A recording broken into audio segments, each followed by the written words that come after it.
কক্সবাজারে আমি এবং আমার স্যার একটি হোটেল রুম ভাড়া নিয়েছিলাম। সেখানে আমরা একটি প্রজেক্টের কাজ করতে গিয়েছিলাম। স্যার আর আমি একসাথে, একই রুমে, একই বেডে রাত্রে শুয়েছিলাম। স্যারকে আমি খুব বিশ্বাস করতাম। ব্যক্তিগতভাবে স্যারকে আমি যতটুকু চিনি, স্যার এতটা খারাপ না। মনের মধ্যে স্যারের প্রতি অনেক বিশ্বাস ছিল। স্যার আমার সাথে কোনো দিন খারাপই করবে না।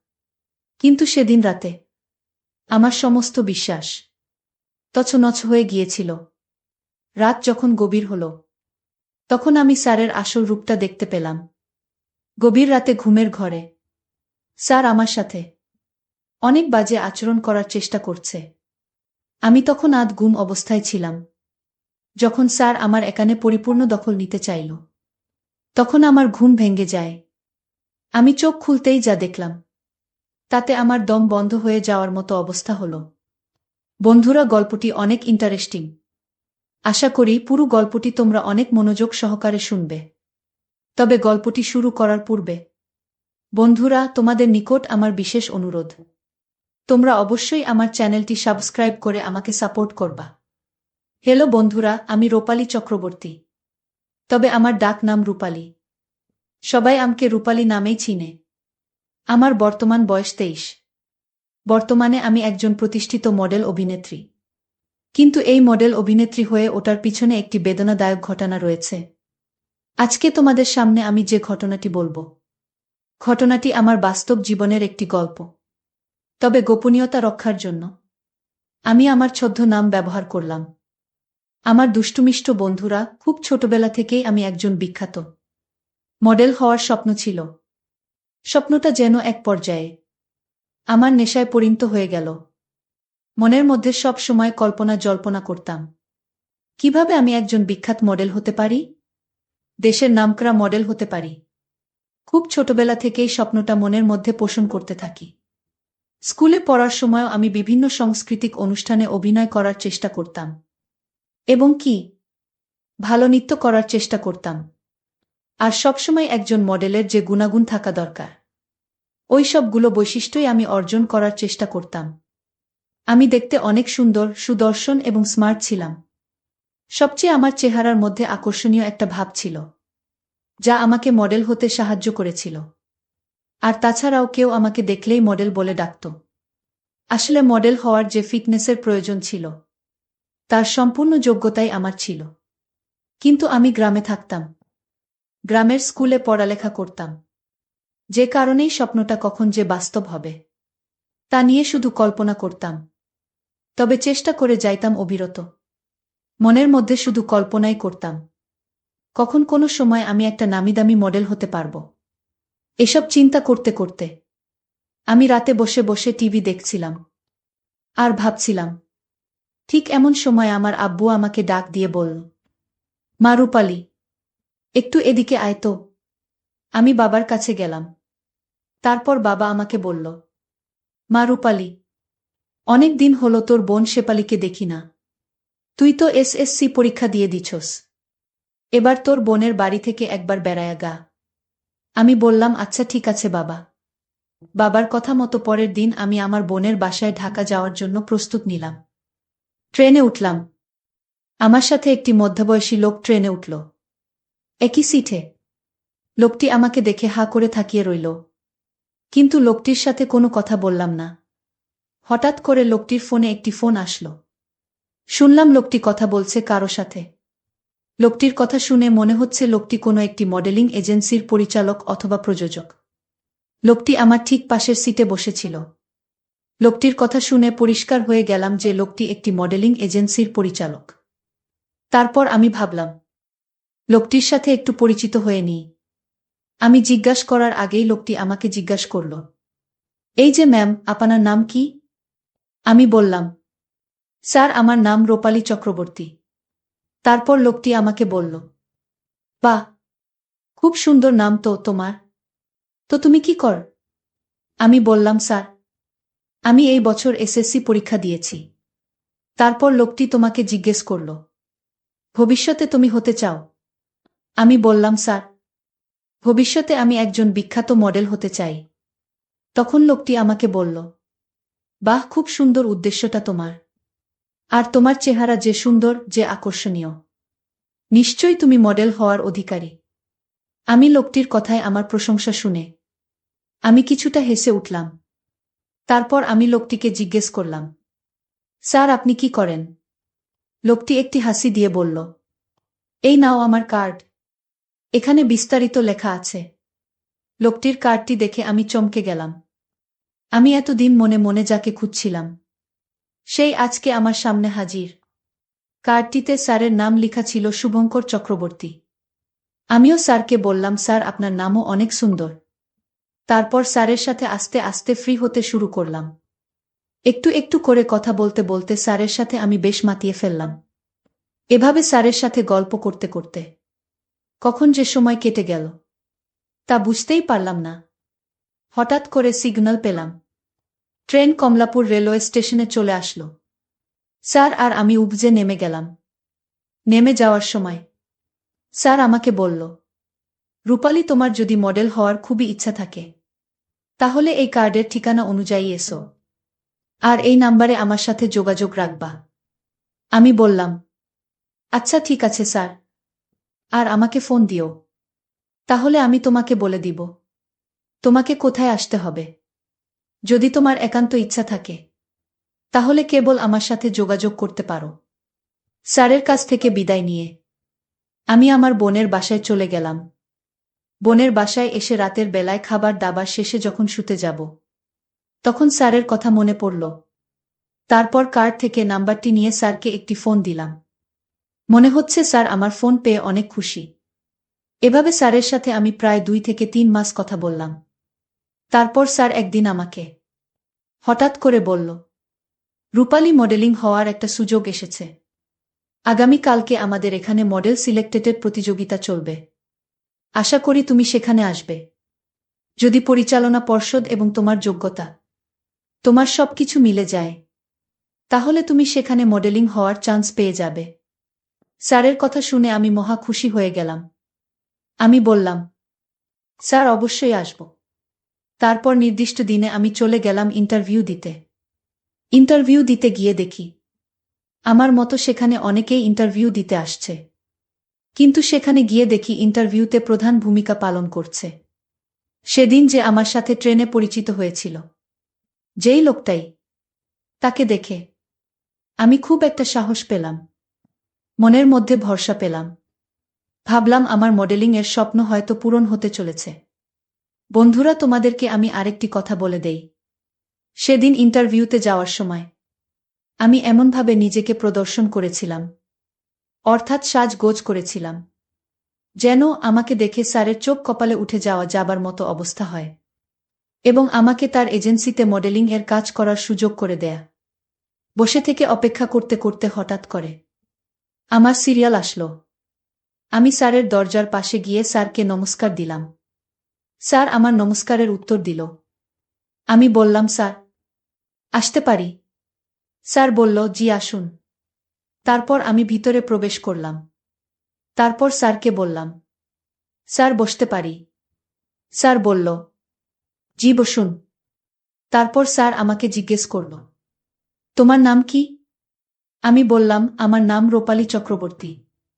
যদিও স্যার আমার নাম জানে, তারপরেও ইন্টারভিউ বোর্ডে সবাইকে দেখাতে গিয়ে স্যারের এই নাটকটা করতে হলো। স্যার আমাকে বলল, বাহ, খুব সুন্দর, খুব মিষ্টি নাম তো তোমার। পড়ালেখা কতটুকু করেছ? আমি বললাম, স্যার এসএসসি পরীক্ষা দিয়েছি এই বছর। স্যার বলল, ভালো তো, তুমি অভিনয় কেমন পারো? এর আগে তোমার কি আর কোনো অভিনয় করার অভিজ্ঞতা আছে? আমি বললাম, স্যার আমি এর আগে কোনো মডেলিং এজেন্সিতে অভিনয় করিনি, কিন্তু আমার শিক্ষা জীবনে আমি হাই স্কুলে বিভিন্ন সংস্কৃতি অনুষ্ঠানে নৃত্য পরিবেশন করতাম এবং বিভিন্ন শিক্ষামূলক নাটক বা বিভিন্ন অনুষ্ঠানে বেশ ভালো অভিনয়ের পারফর্ম করেছি। সেক্ষেত্রে আমি যতটুকু ভাবলাম, আপনি যদি আমাকে একটু সুযোগ দেন তাহলে আমি আমার সর্বোচ্চ দিয়ে চেষ্টা করব। স্যার বলল, আমি তোমার কথা বুঝতে পেরেছি, কিন্তু অভিজ্ঞতা হলে ভালো হতো। আচ্ছা ঠিক আছে রূপালী, তুমি কি আমাকে এখন এই মুহূর্তে একটা অভিনয় করে দেখাতে পারবা? আমি বললাম, স্যার অবশ্যই পারব। তবে আপনি আমাকে বলে দেন আমি কোন ধরনের অভিনয় করব। তখন স্যার আমাকে একটি ডায়ালগ শিখিয়ে দিয়ে বলল, এই ডায়ালগ অনুযায়ী তুমি একটু অভিনয় করো। তারপর আমি স্যারের ওই ডায়ালগ অনুযায়ী অভিনয় করতে শুরু করলাম। অভিনয় শেষে স্যার আমাকে বলল, বাহ, খুব সুন্দর হয়েছে। তোমার অভিনয় দেখে আমি অনেক খুশি হয়েছি। তোমার যা ফিটনেস তোমাকে দিয়ে হবে। ঠিক আছে রূপালী, তুমি আগামীকালকে চলে আসবা। আগামীকালকে তোমার প্রথম রিহার্সাল। আমি বললাম, আচ্ছা ঠিক আছে স্যার। আমি আগামীকালকে ঠিক সকাল 10টায় চলে আসব। তারপর স্যারের কথা অনুযায়ী সেদিন প্রথম রিহার্সাল। অর্থাৎ প্রথম স্যার আমাকে কিছু অভিনয়ের কলা কৌশল শেখাবে। এজন্য খুব আনন্দে, খুব উৎসাহের সাথে, খুব সুন্দর করে সেজে গুজে একবারে নিজেকে আকর্ষণীয়ভাবে তৈরি করলাম। তারপর স্যার যে রুমে আমাকে রিহার্সাল দেওয়াবে, সেই রুমে গিয়ে আমি বসে স্যারের জন্য অপেক্ষা করতে শুরু করলাম। কিছুক্ষণ পর স্যার রিহার্সাল দেওয়ার জন্য আমার এখানে আসলো। অর্থাৎ আমাকে যেখানে রিহার্সাল দিতে হবে সেই রুমে। আর বাহিরের লোক কেউ নাই সেখানে, শুধু স্যার আর আমি সেখানে একা। তখন স্যার আমাকে বলল, রূপালী, যদি তুমি একজন নামকরা মডেল হতে চাও, তাহলে অবশ্যই অবশ্যই তোমার মধ্যে বেশ কিছু গুণাগুণ থাকতে হবে। তার মধ্যে সবচেয়ে বড় গুণটা যেটা, সেটা হচ্ছে অভিনয় করতে গিয়ে কখনো আনইজি ফিল করতে পারবে না। সব সময় মনটাকে উদাস উদাস রাখবে। তাহলে দেখবে অভিনয় অটোমেটিক চলে আসবে এবং তুমি ভালো পারফর্ম করতে পারবে। ঠিক আছে রূপালী। আমি বললাম, আচ্ছা ঠিক আছে স্যার, আপনার আশীর্বাদ থাকলেই হবে। তারপর স্যার বলল, চলো তাহলে রিহার্সাল শুরু করি। আমি বললাম, ওকে স্যার। তারপর স্যার আমাকে বিভিন্ন দৃষ্টিভঙ্গিতে অভিনয় শিখাতে শুরু করল। আমিও স্যারকে অনুসরণ করতে শুরু করলাম। কিন্তু মাঝে মধ্যে অভিনয় শিখাতে গিয়ে স্যার আমার সাথে কেমন জানি আচরণ করে। মাঝে মাঝে খুব বাজেভাবে স্যার আমাকে অভিনয় শিখাতা। আমিও স্যারের তালে তাল দিতে শুরু করলাম। কারণ বিখ্যাত মডেল অভিনেত্রী হওয়া ছিল আমার সারা জীবনের স্বপ্ন। তাই আমি এই সব ব্যাপারকে কিছুই মনে করলাম না। এইভাবে স্যারের সাথে আমি প্রায় 1 বছর অভিনয় শিখলাম। স্যারের সাথে 1 বছর অভিনয় শিখতে গিয়ে আমি একেবারে স্যারের সাথে ফ্রি হয়ে গেলাম। স্যারের যে কোনো বিষয় আমার সাথে শেয়ার করত, আমিও স্যারের সাথে শেয়ার করতাম। এক কথায় স্যার আর আমার মধ্যে একটা বন্ধুত্ব সম্পর্ক তৈরি হয়ে গেল। এবং বিভিন্ন সময় অভিনয় করতে গিয়ে তার আর আমার সাথে অনেক ভিন্ন রকম কিছু হতো। তখন আমি যদি উল্টা দিকে যাইতাম, তাহলে স্যারের মন খারাপ করত।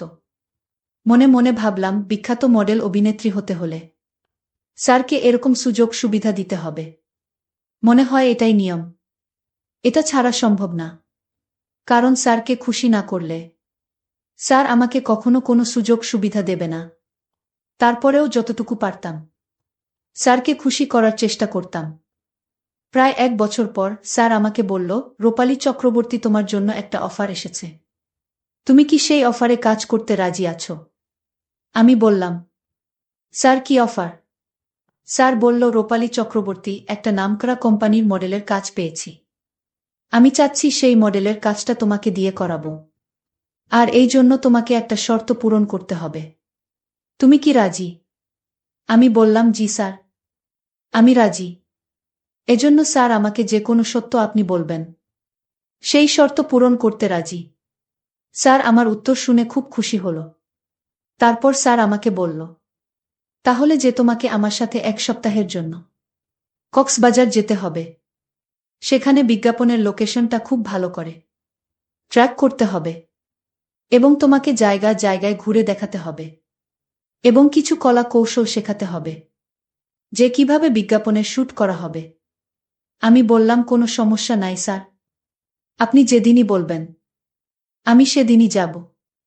তারপর স্যার আমাকে বলল, আচ্ছা ঠিক আছে, তাহলে আগামীকালকে তুমি তৈরি থেকো। আগামীকালকে আমরা কক্সবাজার যাচ্ছি। আমি বললাম, ঠিক আছে স্যার, আমি আগামীকালকে একেবারে রেডি হয়ে চলে আসব। তারপর স্যারের সাথে আমি চলে গেলাম। কক্সবাজার গিয়ে আমরা একটা ভিআইপি হোটেল ভাড়া নিলাম। কিন্তু আমার স্যারের সাথে প্রথম প্রথম থাকতে খুব অসুবিধা হচ্ছিল। আর তাছাড়া স্যারের সাথে তো আমার অনেক দিনের সম্পর্ক, একেবারেই ফ্রি, যে কারণে তেমন বেশি একটা ভয় ছিল না। কিন্তু স্যার আমার সাথে যে একেবারে নোংরামি করবে, সেটা আমার স্বপ্নে বাহিরে ছিল। যদিও একসাথে একই রুমে, একই বেডে, কিন্তু মনের মধ্যেই বিশ্বাসটা ছিল অনেক। এছাড়া স্যার আমাকে যাই করুক না কেন, অন্ততপক্ষে আমার সাথে খারাপই করবে না। কিন্তু সেই বিশ্বাসটা ভেঙে গেল সেদিন স্যারের সাথে ব্যাড শেয়ার করার পর। রাত্রে ঘুমানোর সময় হঠাৎ করে আমি অনুভব করলাম কেউ যেন আমার উপর হিংসাত্মক আক্রমণ করার চেষ্টা করছে। ভয়ে ভিতরটা কেঁপে গেল। ঘুম থেকে চট করে উঠলাম। উঠে দেখি স্যারের ভয়ানক রূপ। অদ্ভুত দানবের মতো অদ্ভুত আচরণ করা শুরু করল। জীবনে প্রথম এরকম ধরনের প্রবলেমে পড়লাম।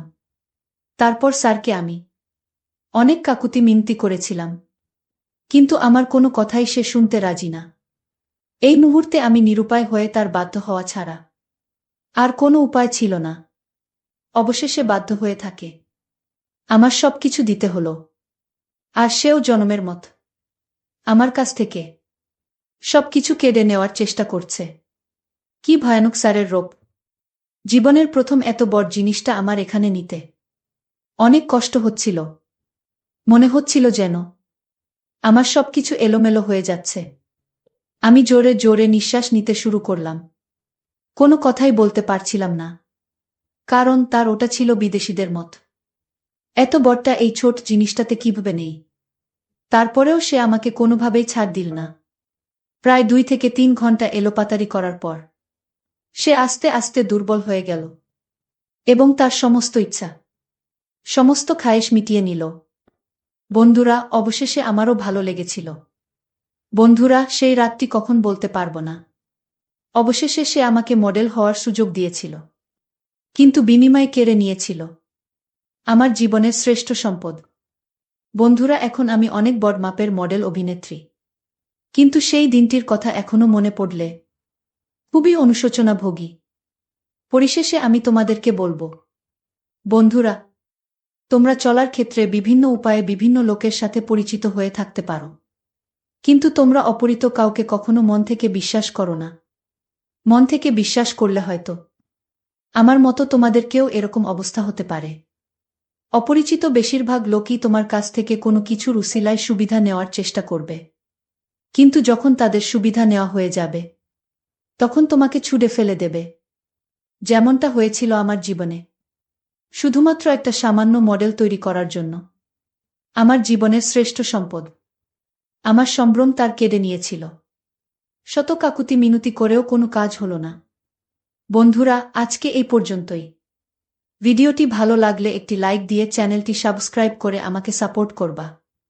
পরিশেষে তোমাদের সুস্বাস্থ্য কামনা করি। ভিডিওটি দেখার জন্য তোমাদের সকলকে অসংখ্য ধন্যবাদ। হ্যালো সুমি, কোথায় তুমি? আমি বললাম আমি বাসায়। সুমি, আজকে আমার বাসা খালি। যদি আসো তাহলে অনেক মজা হবে, অনেক মাস্তি হবে। তারপর আমি আমার বয়ফ্রেন্ডের কথা শুনে তার বাসায় গেলে সে আমাকে ধাক্কা মেরে ফেলে দিয়ে আমার সাথে যা করল তা শুনলে বন্ধুরা তোমাদের বিশেষটা দাঁড়িয়ে যাবে। তাহলে চলুন বন্ধুরা, গল্পটি শুরু করি। গল্পটি শুরু করার আগে বন্ধুরা, তোমাদের নিকট আমার বিশেষ অনুরোধ, দয়া করে তোমরা আমার চ্যানেলটি সাবস্ক্রাইব করে আমাকে সাপোর্ট করবা। হ্যালো বন্ধুরা, আমি আরমান। জানুয়ারি মাসের শেষে আমি যখন মিডটার্ম পরীক্ষার প্রস্তুতি নিয়ে ব্যস্ত, তখনই হঠাৎ এক ফ্রেন্ড এলো আমার সাথে দেখা করতে। তার দেশের বাড়ির এক দূর সম্পর্কের কাজিন এসেছে গার্লফ্রেন্ড নিয়ে। আমার দায়িত্ব হলো বাসা খুঁজে দিতে হবে। আমি প্রশ্ন করলাম, এখন কোথায় আছে ওরা? সে বলল হোটেলে। পরদিন সকালে শ্যামলির সেই হোটেলের কাছ হতে ফ্রেন্ডের কাজিন আর তার গার্লফ্রেন্ডকে দেখে আমার চক্ষু চড়ক গাছ। কি ভদ্রগোছের বোরকা পরা মেয়েটি! হোটেল হতে একটা ব্যাগ নিয়ে নামল। সাথে দাঁড়ানো প্রায় 6 ফুটের কাছাকাছি এক সুদর্শন স্মার্ট ছেলে। স্মার্ট মানে নারীদের সাথে বিশেষ কাজে দক্ষ হওয়ায় স্মার্ট আর কি। আমার অবাক হওয়ার কারণ মেয়েটির বোরকা নয়। মেয়েটির কোলে ফুটফুটে একটি বাচ্চা। পাক্কা 1.5 বছরের নাদুস নুদুস গোলগাল। বাচ্চা দেখলেই আমার মায়া লাগে, তার উপর আবার সেই বাচ্চা অসম্ভব সুন্দর এক দেব শিশু যেন। বাসার কথা বলতেই বললাম, বাসা তো চাইলেই ঢাকা শহরের সাথে সাথে পাওয়া যায় না। তবে আমি চেষ্টা করে দেখি, হয়তো পাওয়া যেতেও পারে। ফেব্রুয়ারি মাসের 1 তারিখ সেদিন মেয়েটির বয়ফ্রেন্ডের একজন বন্ধু এসেছে। আমার ইতস্তত সংকোচ দেখে সে তার পুচ্ছ খানিকটা উচ্চে নেড়ে বলল, সে নাকি ঢাকা শহরে চাইলেই বাসা জোগাড় করে ফেলতে পারে, কারণ সে একজন সিনেমা শিল্পের লোক। আমি সিনেমা শিল্পের লোকের কারুকার্য দেখতে লাগলাম গভীর আগ্রহে। কিছুক্ষণের মধ্যে সে মগবাজারে বাসা ব্যবস্থা করে ফেলল। আমি বিদায় নিতে চাইলাম, তবুও যেতে হলো ফ্রেন্ডের পীড়াপিড়িতে। ট্যাক্সি করে আমি, আমার ফ্রেন্ডের কাজিন ও গার্লফ্রেন্ড, কোলের বাচ্চাসহ, এবং সেই কাজিনের একজন ফ্রেন্ড, অর্থাৎ বাচ্চা ছাড়া টোটাল 5 জন মগবাজারে রওনা দিলাম। মগবাজারে যাওয়ার পর কয়েক ঘন্টা রাস্তায় ঘোরাঘুরি করলাম সেই বাহিনীর সাথে। কিন্তু সিনেমা শিল্পের লোকের জোগাড় করা বাসায় যাওয়া গেল না। বাসা নাকি 3 তারিখের আগে খালি হবে না। আরও 2 দিন বাকি। এখন এই 2 দিন বয়ফ্রেন্ড গার্লফ্রেন্ড কোথায় থাকবে? রাস্তায়। আর রাস্তায় থাকলে বাচ্চার কি হবে? ওরা বিপদে পড়ল। আমি মোবাইল ঘেঁটে 8 জন ফ্রেন্ডকে ফোন দিলাম। ভাগ্য ভালো, বিকেলের মধ্যে 3টা বাসা রেডি হয়ে গেল। 2টা মোহাম্মদপুর কৃষি মার্কেটে, আরেকটা মিরপুর পাইকপাড়ায়। পাইকপাড়ায় এক ফ্যামিলির সাথে সাবলেট। ভাড়া বাঁচবে অনেক। কাজেই সব ভেবেচিন্তে বয়ফ্রেন্ড গার্লফ্রেন্ড মিরপুরেই উঠল। অবশ্যই মেয়েটির কোলের বাচ্চা সহ। এর মধ্যে ধীরে ধীরে মেয়েটি আমাকে তার জীবন বৃত্তান্তের বর্ণনা দেওয়া শুরু করল। তাদের বাড়ি লক্ষ্মীপুর। সে আসলে খুব ভদ্র ও মোল্লা বংশের মেয়ে। সে মাদ্রাসা লাইনে পড়েছে। তার নাকি বোরকা ছাড়া বাড়ির বাইরে যাওয়া মানা। ক্লাস 9-এ থাকতেই তার বিয়ে হয় কুষ্টিয়ার কোনো এক কলেজের আরবির শিক্ষকের সাথে। সেই শিক্ষক তার চেয়ে 10 বছরের বড়। শিক্ষক নাকি একজন কাঠমোল্লা। প্রচণ্ড নামাজ কালাম আর ধর্মীয় বিধান নিয়ে থাকে, বুকেও সেভাবে থাকতে বলে। এসব দেখে দেখে মেয়েটির ভিতরের অস্তিত্ব ফুঁসে উঠতে থাকে। সে সংসারের এই যন্ত্রণা মেনে নিতে পারে না। এর মধ্যে তার বাচ্চা হয়, ফুটফুটে এক ছেলে। ছেলের দিকে তাকিয়ে সে আর দ্বিধা করে না। তার স্বামী হুজুর, এটা মেনে নিতে তার কষ্ট হয়। সে মনে করে এরকম সস্তা হুজুর স্বামী নয়, সে রাজধানীর স্মার্ট কম বয়সী কোনো ছেলে ডিসার্ভ করে। তার স্বামীর মতো তার চেয়ে 10 বছর বড় পুরুষ নয়। তাই বাচ্চাকে নিয়ে লক্ষ্মীপুরে রই এক ছেলেকে নিয়ে পালিয়ে আসে সে ঢাকায়। ওরা পালিয়ে এসে 1 মাস কক্সবাজারে ছিল। পয়সাকড়ি কিছু সাথে আছে, তাই জীবনের ভবিষ্যৎকে অন্ধকার মনে হলেও ভালোই লাগে মেয়েটির কাছে। মেয়েকে বাসায় উঠিয়ে দিয়ে সেই রাতে তার বয়ফ্রেন্ড লক্ষ্মীপুরে ফিরে যায়। আর ওই মেয়ে তার বাচ্চাকে নিয়ে ঢাকা শহরের সম্পূর্ণ ভিন্ন এক জীবন শুরু করে। তার বয়স 27 থেকে 28-এর মতো হবে। দেহে যৌবন ভরা। সুতরাং কিছুদিন চাকরি খুঁজে না পেয়ে বিনা দ্বিধায় পুরুষের মন রঞ্জনে নেমে পড়ে। এর কয়েকদিন পরে আমাকে ফোন দিয়ে সে বলে, ভাইয়া আপনি একটু আসবেন? আমি বললাম, কেন? কি হয়েছে? আমার বাবুর আব্বু এসেছে ঢাকায়। সে আমাকে আর আমার ছেলেকে নিয়ে যেতে চায় লক্ষ্মীপুরে। আমি বললাম, তাহলে যাচ্ছেন না কেন? এই নিষ্ঠুর শহরে একা পড়ে না থেকে নিজের স্বামীর কাছে চলে যান। উনি আপনাকে ভালোবাসে না? আমার জানা মতে উনি আপনাকে এখনো অনেক ভালোবাসে। মেয়েটি কয়েক সেকেন্ড চুপ করে থেকে বলল, আসলে ভাইয়া, আমার স্বামী আমাকে পাগলের মতো ভালোবাসে। আমি সামান্য অসুখে পড়লে আমার অনেক যত্ন নিত। আর যখন কলেজে যাওয়ার সময় 10 থেকে 12 দিনের জন্য কুষ্টিয়া যেত, আগের রাতে আমাকে মহব্বতের সাথে ধরে কত শত কথা বলতো। আমি দ্রুত বললাম, তাহলে তার কাছে ফিরে যান জলদি। মেয়েটি বলল, আমি আর কোনো দিনই তার কাছে যাব না। এখানে এসেছি ফিরে যাবার জন্য না। আজ আমি তার সাথে দেখা করে আমার বাচ্চাকে দিয়ে দিব। বাচ্চাকে ওই ভালো করে মানুষ করতে পারবে। আমি বললাম, তাহলে আপনার বাচ্চার জন্য আপনার মায়া হবে না? আপনি আপনার বাচ্চাকে না দেখে থাকবেন কিভাবে? সে বলল, আমি থাকতে পারবো। তারপরেও ওই কাঠ মুল্লার ঘরে যাবা না। সে আমাকে সারা জীবন ঘরের অন্ধকারে, মানে জেলখানার মতো রাখতে চায়, যেখানে থেকে আমার দম বন্ধ হয়ে যায়। আমি বললাম, তাহলে আপনি কি করবেন? মেয়েটি বলল, আপাতত বাচ্চাটা দিয়ে দেই, কয়েক বছর পরে গিয়ে একবার দেখে আসব। আমি হতভম্ব হয়ে গেলাম মেয়ের কথা শুনে। এ কেমন মেয়ে আর কেমন মা! সে আমাকে অদ্ভুত রকমের অনুরোধ করল, আপনি একটু আমার সাথে চলেন শ্যামলী। আশা ইউনিভার্সিটির সামনে। ও আমাকে হয়তো জোর করে নিয়ে যেতে চাইবে। আপনি একটু আমার পিছন দিকে থাকবেন। যদি সে আমাকে বাড়ি নিয়ে যেতে চায়, তবে এগিয়ে আসবেন। তাহলে সে আর আমাকে নিতে সাহস পাবে না। আমি বললাম, আরে অদ্ভুত। আপনার স্বামী আপনাকে নিয়ে গেলেই তো ভালো, আপনার বাচ্চাও তার মাকে পাবে। আপনি যা হবার হয়েছে, এখন স্বামীর কাছে যান। জীবনটা এভাবে ধ্বংস করবেন না। মেয়েটি বলল, আমি কোনো দিনই ওর কাছে ফিরে যাব না। আপনি আসবেন কিনা বলুন।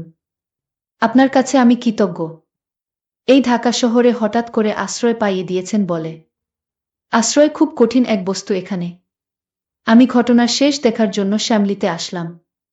তার স্বামী আসার আগেই আশা ইউনিভার্সিটির ভিতরে ঢুকে গেলাম। সামনে যাওয়ার কোনো ইচ্ছেই আমার ছিল না। দূর হতে শেষ দেখার জন্য অপেক্ষা করলাম। ইউনিভার্সিটির করিডোর হতে দেখলাম একজন হুজুর আর দুইজন পুলিশ এলো। হুজুর লোকটি খুব আদর করল নিজের সন্তানকে। তারপর মেয়েটিকে যতই অনুরোধ করতে লাগল, মেয়েটি ততই একগুঁয়েভাবে না করতে লাগল। অগত্যা বাচ্চাকে কোলে নিয়ে হুজুর মাথা নিচু করে চলে যেতে লাগল। এ সময় মেয়েটি হুজুরকে ডাক দিল। তারপর সামনে গিয়ে রাস্তার ওই পারে গেল। সেখান থেকে দেখলাম কাজী অফিসে ঢুকছে তারা। মিনিট 15 পর সবাই বেরিয়ে এলো। তারপর হুজুর লোকটি তার বউয়ের দিকে কয়েকবার তাকিয়ে কিছু একটা বলে চলে গেল পুলিশসহ। আধা ঘন্টা পর মেয়েটি আমাকে ফোন দিয়ে হাসি হাসি মুখে বলল, আমি এইমাত্র আমার স্বামীকে ডিভোর্স দিয়ে দিলাম। তাই নাকি? এর কি দরকার ছিল? এরকম একটা হুজুরের সাথে জীবন কাটানো আমার দ্বারা সম্ভব নয়। আমি বললাম, কিন্তু আপনিও তো মাদ্রাসায় পড়াশোনা করেছেন। আপনার সাথে কি জীবন কাটাবে? মেয়েটি বলল, শুনুন, আমি মাদ্রাসায় পড়লেও আমার মন অনেক আধুনিক এবং উদার। আপনি বিশ্বাস না হলে পরীক্ষা করে দেখতে পারেন। তার কথা শুনে আমি পুরাই টাস্কি খেয়ে গেলাম। এ কি ধরনের কথা গো? যাই হোক, সেদিনকার মতো কেচ্ছা খতম হলো। এরপর থেকে মেয়েটি প্রায় সময় আমাকে ফোন দিত। কারণে অকারণে। বিভিন্ন বিষয় নিয়ে কথা, অশ্লীল ইঙ্গিত তো আছেই। পাশাপাশি তার একজন ইমিডিয়েট বয়ফ্রেন্ড দরকার সে আমাকে জানালো। আমি বললাম, আপনার না একজন বয়ফ্রেন্ড আছে লক্ষ্মীপুরের? মেয়েটি বলল, ও খুব বোরিং, বোকা আর সরল। আমি আসলে চাই এমন একজনকে যে আমাকে খুব ভালোবাসবে। মেয়েটির কথা শুনে আমি অবাক হয়ে চিন্তা করতে লাগলাম, যে পোলায় মায়াটার বাচ্চাসহ হোটেলে রাইখা ইচ্ছামতো কীর্তন খেলছে, সে নাকি বোকা আর সরল। মেয়েটির সাথে আমি যথাসম্ভব কম যোগাযোগ রাখলাম। সে বিভিন্ন বিষয় নিয়ে জানার জন্য মাঝে মাঝেই ফোন দিত। পাশাপাশি অশ্লীল আকর্ষণ তো আছেই। মিথ্যা বলে নিজেকে সাধু প্রমাণ করতে চাই না। যেহেতু গ্র্যাজুয়েশন করছি, অথচ কোনো গার্লফ্রেন্ড নেই আমার। আমি একদিন লোভে পড়ে গেলাম। চিন্তা করলাম, আমি তো তাকে বলিনি তার স্বামীকে ত্যাগ করতে। কাজেই সে যদি আমার সাথে রিলেশনে জড়াতে চায়, আমি তা করলেই কি না করলেই কি? সে এমনিতেই নষ্ট পথে চলে গেছে। আমার মনের মাঝেও একটু শয়তানি কাজ করেছে। তাকে নিয়ে আমিও একটু করে কল্পনার জগতে হারিয়ে যেতে চাইলাম। আর তার সৌন্দর্য, তার মাধুর্য, তার যৌবনেরটেও আমার মনের মধ্যে উতাল পাতাল শুরু করল। তাই একদিন বাসা খালি থাকায় আমি তাকে ফোন দিলাম। আর বললাম, হ্যালো শুনুন, আজকে আমার বাসা খালি। কিচ্ছু ভালো লাগতেছে না। আমার কথা শুনে মেয়েটি আমাকে বলল, মিস্টার আরমান সাহেব, তাহলে আজকে রাতে আমি আপনার বাসায় চলে আসব। আমি বললাম, আসলে ভালো হয়। তখন মেয়েটি বলল, আসলে আমাকে কি খাওয়াবেন? তখন আমি বললাম, যদি আপনি আসেন তাহলে আপনার যা মন চায় আমি তাই খাওয়াবো। আর আপনি আমার কাছে যা চাইবেন তাই পাবেন। মেয়েটি আমার কথা শুনে বলল, আমি যা চাইব তাই দিবেন? আমি বললাম, হ্যাঁ, আজকে আপনি যা চাইবেন আমি তাই দিব। মেয়েটি আমার কথা শুনে খুব খুশি হলো এবং বলল, তাহলে আমি আসছি। কিছুক্ষণ পর আমার বাসার কলিং বেলের দরজায় টিপ পড়ল। আমি দরজা খুলে দেখলাম মেয়েটি বোরকা পরা অবস্থায় আমার বাসায় এসেছে। তারপর আমি তাকে বললাম, বসুন। সে বসল। তারপর দুজনে মিলে কিছুক্ষণ গল্প করলাম। গল্প করার পর সে আমাকে বলল, আমি বোরকা খুলে একটু ফ্রেশ হয়ে আসি। তারপর আমি বললাম, ঠিক আছে, আসেন। তারপর ওই মেয়েটি বোরকা খুলে ওয়াশরুমে গেল। ওয়াশরুম থেকে বের হওয়ার পর আমি আর তাকে চিনতেই পারছি না। ও এত সুন্দর, এত সুন্দর, এত লাবণ্যময়, এত আবেদনময়ী, তাকে দেখে আমার মাথা গরম হয়ে গেল। ভাবলাম, মানুষ এত সুন্দর হয় কি করে? তার সবকিছু আমার কাছে খুব প্রকাশ্যে ভাসছিল।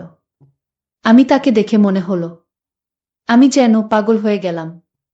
আর সে এরকম একটা আবেদনময়ী জামা পরেছিল, যার কারণে তার গুলো খুব ভালো করে বাসছিল। আমি দেখতে দেখতে যেন পাগল হয়ে যাচ্ছি। এরকম একটা আকর্ষণীয় মেয়ে আমার কাছে, আর এদিকে আমি টগবগে একটা তাগড়া যুবক। কি করে লোভ সামলাই? তাই আমি তার লোভে পড়ে গেলাম। সে আমার সামনে এসে দাঁড়াতেই আমার নিম্নাংশের অবস্থা খুব খারাপ হয়ে যেতে লাগলো। আমি যেন কোনো এক অজানা সুখের জন্য পাগল হয়ে যাচ্ছি। মনে মনে ভাবলাম, এখন কি করা যায়? আমি কি এখনই তার সাথে দুর্ব্যবহার করব, না আস্তে আস্তে শুরু করব? কিছুই বুঝতে পারছি না। আর ওকে দেখে মনে হচ্ছে ও আমাকে সবকিছু দেওয়ার জন্য প্রস্তুত হয়ে আছে। শত হলেও সে আমার বাসার মেহমান। আমি তার জন্য চা বানাতে গেলাম। ওমা, হঠাৎ করে দেখি পিছন থেকে কে যেন আমাকে কেমন ভাবে ধরে রেখেছে আর বলতেছে, ও মাই ডার্লিং, তোমাকে পাওয়ার জন্য, তোমাকে কাছে পাওয়ার জন্য আমি কতদিনে অপেক্ষা করেছি। তুমি দেখতে কি হ্যান্ডসাম, সত্যি কথা বলতে তুমি যদি আমার সাথে ইয়ে করো, তাহলে আমি পৃথিবীর সবচেয়ে সৌভাগ্যবান নারী মনে করব। কারণ তোমার মতো হ্যান্ডসাম আর পাওয়ারফুল পুরুষ আমি হয়তো জীবনে আর কখনো দেখি নাই। আজকে তুমি আমাকে একটু সুখ দাও, একটু শান্তি দাও। বিশ্বাস করো আরমান, আমি অনেক দিনের উপবাস। আমার অনেক খিদা, আমার অনেক অনেক প্রয়োজন। নু প্লিজ, আমাকে তুমি একটু শান্ত করো। তার কথা শুনে আমি আর স্থির থাকতে পারলাম না। পাগলের মতো তাকে ভালোবাসতে শুরু করলাম। আমার ভালোবাসা পেয়ে ও শুধু জোরে জোরে নিঃশ্বাস নিতে শুরু করল আর বলতে শুরু করল, আরমান, তোমার সাথে আমার আরো আগে কেন দেখা হলো না? এত সুখ, এত শান্তি তোমার মধ্যে আমি কল্পনা করতে পারি না। তুমি যেভাবে দিচ্ছ আমি অনেক সুখ পাচ্ছি, আমি অনেক শান্তি পাচ্ছি। সত্যি আরমান, তুমি অনেক পারো। যে কোনো মেয়ে তোমাকে নিয়ে সুখে থাকবে বলে দিলাম। বিশেষ করে আমি কিন্তু তোমাকে নিয়ে স্বপ্ন দেখা শুরু করে দিয়েছি। তুমি কি আমাকে গ্রহণ করবা? আমি সারা জীবন তোমার দাসী বান্দি হয়ে থাকব। ওই মেয়ের একটা শুনে আমার মাথা ঘুরে গেল। কি বলে মেয়ে? তাও আবার একটা বাচ্চা আছে। তাকে কি আমার জীবনসঙ্গী করা যাবে? তারপরও সেদিন কিছু সুবিধা পাওয়ার জন্য আমি তাকে আমার মনের কথা কিছু বলে নাই। এইভাবে আমি তার সাথে রতিক্রিয়া করে ফেললাম। খুব একটা খারাপ লাগেনি তখন। এখন অবশ্য অনুশোচনা হচ্ছে। অনুশোচনা তার সাথে রতিক্রিয়া করার জন্য নয়, তার মতো নিচু চিন্তার অধিকারী নারীর সাথে রতিক্রিয়া করায় অনুশোচনা হচ্ছে। কি করব? আমি যে মধ্যবিত্ত, সমাজের সব কিছুর উচ্ছিষ্ট পাই, তাই সুখে সুখে লোভে পড়ে গেছি আমি। একদল হাই প্রোফাইলের মানুষ আছে যারা আমার লোভ জাগায়। তাদের কোনো দোষ নাই, দোষ সব আমার। সেদিন তার সাথে ইচ্ছামতো মাস্তি করার পর সব ভেবেচিন্তে ওই মেয়ের সাথে যোগাযোগ বন্ধ করে দিলাম। তারপর হঠাৎ একদিন আমার এলাকার এক বিশিষ্ট অতিরিক্ত নারী লোভী বন্ধুর সাথে দেখা। সে তো ঘন ঘন নতুন আমদানি হওয়া এক নারীর কথা রসিয়ে রসিয়ে বলতে লাগলো আমাকে। জিজ্ঞেস করলাম, ওই নারী থাকে কোথায়? যখন ঠিকানা বলল, আমি তো ঠিকানা তো অন্য কারো না, ওই মেয়ের ঠিকানা। কয়েকদিন পর আরও রোমহর্ষক খবর পেলাম। ভেবেছিলাম মেয়েটি হয়তো এই শহরে কোথাও চাকরি জোগাড়ের চেষ্টা করবে, কিন্তু সে যে এত দ্রুত এভাবে চলবে ভাবিনি। আমার এলাকার অধিকাংশ আড্ডাবাজ পোলা পাইনি ওই মেয়ের ক্লায়েন্টস হয়ে গেছে। পোলা পাইনদের বড় ভাইরা, ছোট ভাইরা, আশেপাশের অফিস, মহাখালী, কারওয়ান বাজার, বিভিন্ন অফিস, সব জায়গায় মেয়েটি রিজার্ভে যায়। প্রয়োজন মাফিক সার্ভিস দিয়ে আসে। কয়েকদিন আগে হঠাৎ আমাকে ফোন দিয়ে হু হু করে কান্না। তার জীবন নাকি ধ্বংস হয়ে যাচ্ছে। বললাম স্বামীর কাছে ফিরে যেতে। সে বলল তা সম্ভব নয়। আমি বললাম তিনি হয়তো ক্ষমা করে দিবেন। সে বলল, যার কারণে আমার জীবনটা ধ্বংস হয়ে গেছে। যে না পারছে আমাকে সুখে রাখতে, না পারছে আমাকে শান্তি দিতে। সব সময় আমাকে চার দেয়ালের ভিতরেই বন্দী রেখেছে। আমার জীবনের এই ধ্বংসের জন্য সেই দায়ী। ওই হুজুরের ভালোবাসা আমি চাই না। প্রয়োজনে হাজার লোকের সাথে টাইম পাস করব। হাজারো লোকের সাথে মাস্তি করব। তাদের সাথে সারা রাত রতিক্রিয়া করে নিজের চাহিদা মিটাব। তারপরেও তার ঘরে আর ফিরে যাব না। মেয়েটি উগ্রভাবী স্বভাব আমাকে খুব বিরক্ত করল। তারপর অনেক বছর যাবৎ তার খবর আর নেই না।